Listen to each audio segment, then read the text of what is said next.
Sylvie Brunet, bonjour. Bonjour.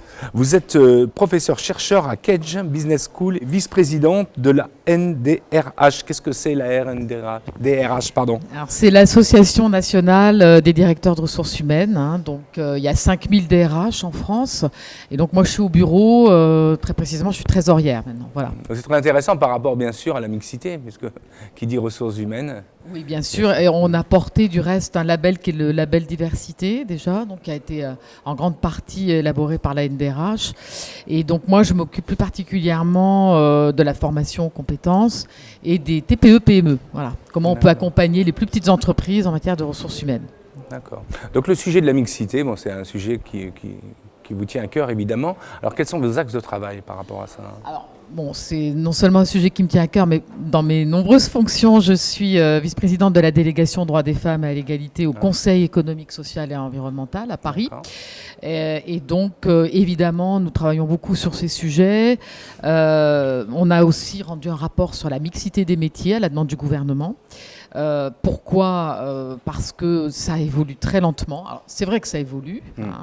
Bon, on a de plus en plus de mixité, notamment dans les fonctions d'encadrement, mais c'est très lent.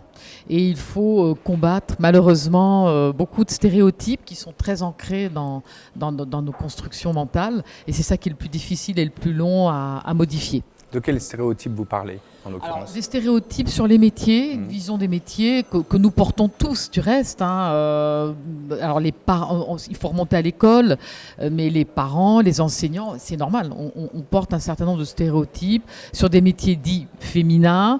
Dès que ça a trait, effectivement, aux soins, au care, en anglais, on pense plus spécifiquement aux femmes, alors qu'il y a des garçons qui aimeraient faire ces métiers-là. Et l'inverse est évidemment très vrai, puisque on sait en gros que plus de 50% des femmes sont concentrées dans une dizaine de métiers sur une centaine de métiers.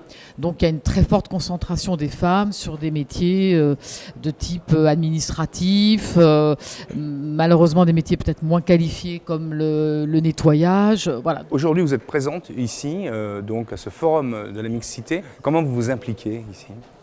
Moi, je m'implique parce que d'abord, je soutiens toute initiative qui va dans ce sens-là. Alors, Kedge, c'est la fusion de Bordeaux École de Management et d'Euromed Management à Marseille. Moi, je suis à Marseille.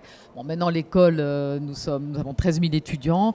Nous portons tout cela et au niveau des enseignements, au niveau de l'accompagnement des étudiants, je pense qu'il faut encore être très vigilant et leur montrer que voilà, c'est un combat qui doit continuer. Donc, on s'est fortement mobilisé au niveau de Kedge Business School sur ces sujets. La mixité, effectivement, est une question d'éducation. Oui, une question d'éducation, je dirais, à tous les niveaux, Ouais. en remontant à l'école, mais aussi dans l'entreprise, dans les branches professionnelles, au niveau de l'État. Les pouvoirs publics ont un rôle important à jouer et ils sont importants aussi sur ces sujets-là. Ils doivent donner, j'allais dire, le là sur ces points, et notamment dans les administrations, où il y a aussi du travail. Homme-femme égale performance. Homme-femme égale performance, tout simplement parce que les compétences existent. On a besoin de toutes les compétences et il ne faut pas se barrer uniquement parce qu'on s'auto-censure sur un certain nombre de métiers. On a besoin de compétences aujourd'hui. C'est un vrai sujet. Merci.